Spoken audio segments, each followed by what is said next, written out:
Hey, Sound with Tom's Tunes. Let's talk plywood. This is a 2010 Manitou.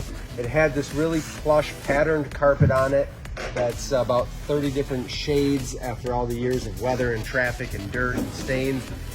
But let's go back to the plywood side. If we look at this plywood, when the carpet's down, there's already a clear distinction between this top layer of ply or two and the next few layers in color. The reason is that this top layer of ply is still wet. The carpet's pretty dry. It's been in our shop for, I think, 4 days now. If I cut this back,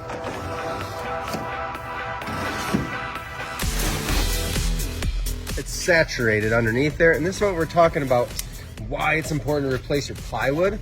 Because if you look at how soft this top layer is, I mean, you could sand that off, sure, and you do have a bunch of layers left, but we don't know exactly how far that rot goes down. We're not gonna chance it. The boat's only 12 years old. Doesn't matter. It's getting new plywood because the vinyl it sits on top is waterproof.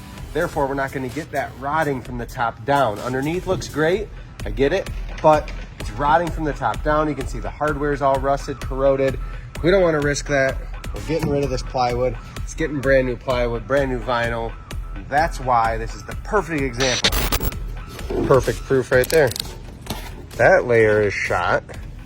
So then you start getting and seeing how far down that wet and rot can go. Look how far. This is only a couple layers of ply that are dry versus the top several. And that stuff is soft and soggy the whole way through.